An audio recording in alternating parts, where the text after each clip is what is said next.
Hi guys. So in this video we cover the forecast for next week, January 14th to January 18th. So we just have to know that we have the Brexit voting, so it's very important. Try to just avoid the pound and the euro, uh, mostly the pound, because the euro also is going to be get affected by any pound news. So try to avoid both, or at minimum avoid the pound. So we start with the USD index. So last week we forecasted just like this, as you can see here. Just from here going down, then having some correction, then continue here, then coming back down here. This is exactly what happened. So if you saw here, just came down all the way here, doing some correction, maybe a little bit more correction, then it's gonna come down again, another small correction, then it's just gonna crack down here, fall down. Okay, so the USD index is just going down and more down. Okay, this also fundamentally is going with what happened with the dollar going really high for expectation for the Federal Reserve to increase interest rate. Then they just kind of disappointed the investors. So now the USD dollar is getting down a little bit. So don't buy USD.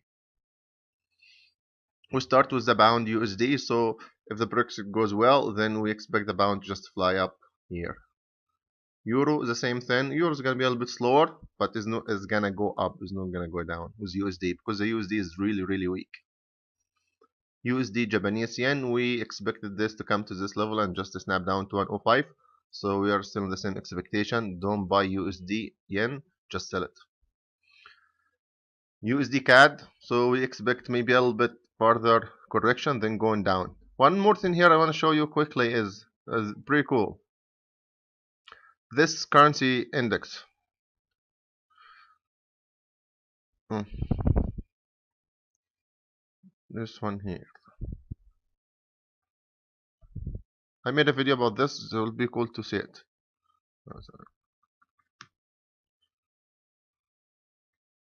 Okay, so this one here, so the Japanese yen is very strong, Canadian is strong, Australian dollar is strong, New Zealand is strong. Then the euro is weak, USD is very weak, franc is very weak. So if you buy the Canadian, Australian, New Zealand against any of these things, you're gonna be okay. Also, if you sell any pair against the Japanese yen, you're gonna be okay. Okay, of course you have to go with a signal, you have to go with stop loss and take profit, just to give you a general idea. And the pound, we said try to avoid, it can go up or down, then just don't take a chance. There's a market every day, but there's no account for you every day. So let's go back here. So we just said Canadian, Australian, New Zealand, just you buy them. Euro, USD, franc, you sell them. Okay? And anything against the yen will be okay except the pound. So you can sell Canadian yen, Australian yen, New Zealand yen. Of course, when you have a signal. But I would prefer to sell these ones, the franc or USD or euro, because those ones are weak. So for sure they're going down, not like these ones, okay? So we'll continue here with the USD CAD. This is going down, really deep down, okay? So this is going farther down here. Australian is going up, really up, okay? So it's only for long, going long up here. Euro Australian is going down. Last week we talked about this. We said it's a very good opportunity to sell it. So you saw it dropped like 200 bips. It's gonna continue down. We still have 400 more to go. Canadian yen is going down. Australian New Zealand, this is gonna go up. Australian franc is going very up.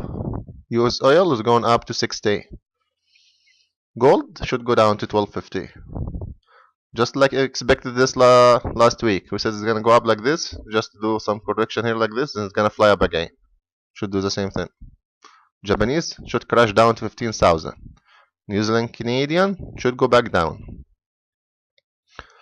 Euro yen, you have a very good signal to short it, okay? This is a very good market to short. Don't wait. New Zealand, excuse me, I haven't cold for 2 weeks.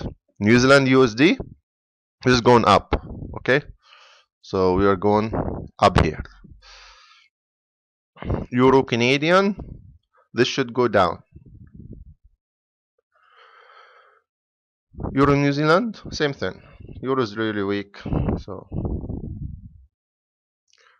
pound franc, this should fly up. Of course, you go with good Brexit news and stop loss.